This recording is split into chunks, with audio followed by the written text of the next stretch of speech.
It's a beloved children's film. It's also Cold War propaganda. Today I'm talking about Animal Farm.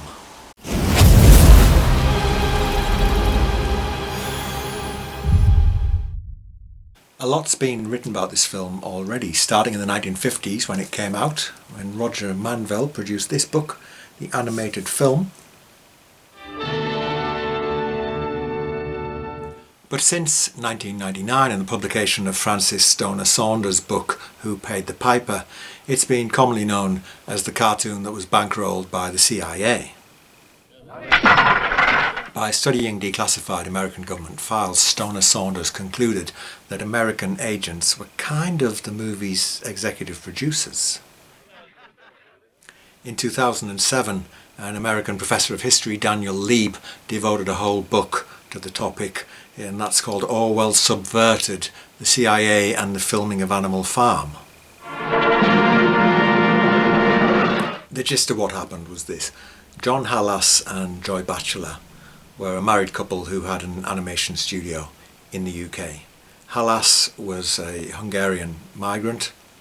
His wife Joy had been one of the few female illustrators in the 1930s in Britain. And they made a living making short films generally, a lot of them information films for the government, propaganda films. Orwell, who died in 1950, always called himself a socialist, but he didn't like Stalin's Russia one little bit. They tried to have him murdered during the Spanish Civil War, so it's natural he wouldn't. So he wrote this satire of the Bolshevik Revolution, in which the downtrodden animals rise up and overthrow the humans, take over this guy's farm, rename it Animal Farm, and then proceed to make a hash of it. Despite the good intentions of a lot of the animals, the pigs, who are the most intelligent, take over and become corrupt. Power corrupts them until they become just like the human beings that they got rid of. Of course, Stalin was a staunch ally of Britain and the United States in the Second World War, in the fight against Hitler. And when Orwell started hawking his book around, people looked at him askance and said, "What are you doing making fun of Uncle Joe? Everybody loves him." A lot of the novel is a power play between Napoleon and Snowball, alias Stalin and Trotsky. The two pigs fight among themselves. Snowball is driven out, and in real life, Trotsky went to Mexico and was murdered with an ice pick in his head, as you'll know if you've heard the Stranglers song.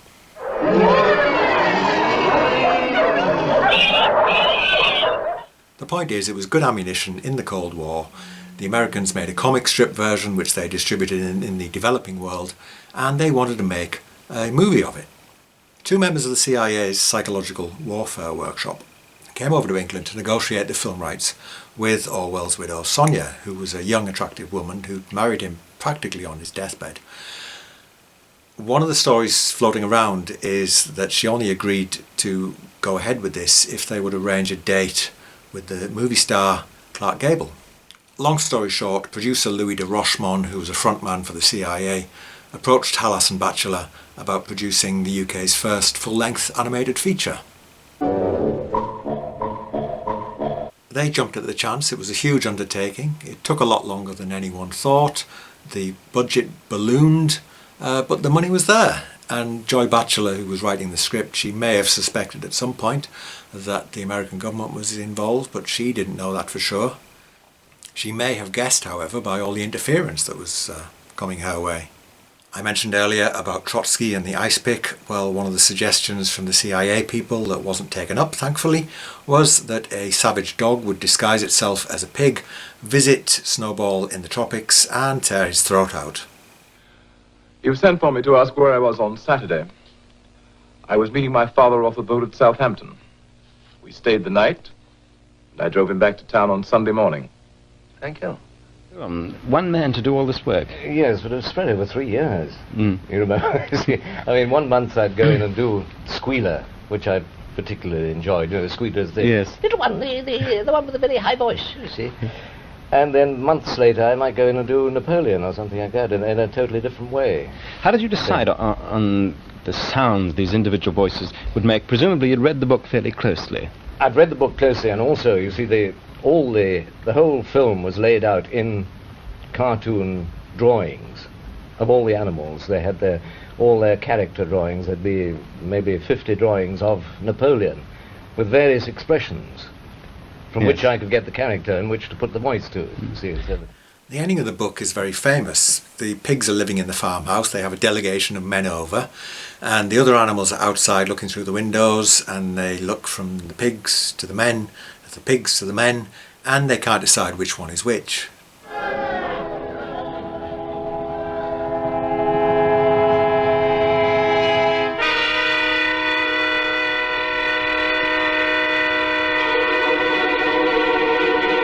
Happens in the film, but then the story carries on a little while longer, and the animals stage a sort of counter-revolution against the pigs, and the film ends on this message of hope that really wasn't at all what Orwell wrote. The movie premiered in New York on December the 29th, 1954, with Halas and Batchelor and Sonia Orwell in attendance. The critics didn't quite know what to make of it. Some of them liked it very much and thought it deserved to be a huge success, but others said, well, this is a bit serious, isn't it? This isn't a kids' film. It's not anything like the stuff that Disney's doing, and although we might like it, it's going to be a hard sell to the public. Those critics were right in the sense that it wasn't well distributed at the time. There wasn't that much interest in it as a piece of entertainment. But it has gone down in film history, that's the Blu-ray, and it's an invaluable teaching aid to tell children about Orwell's legacy.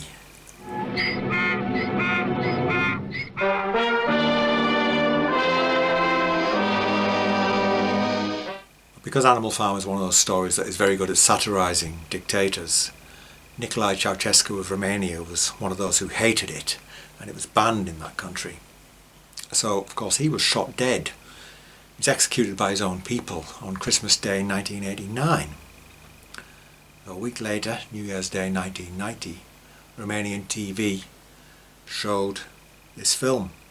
And the Romanian people couldn't believe their eyes. So much truth in a 70-minute cartoon.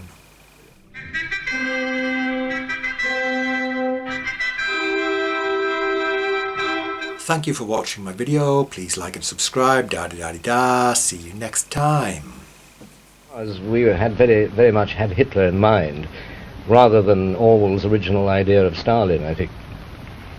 For the finishing thing, the speeches of Hitler, yes, I'd endeavoured to get the last speeches of Napoleon in the type of Hitler haranguing his stormtroopers.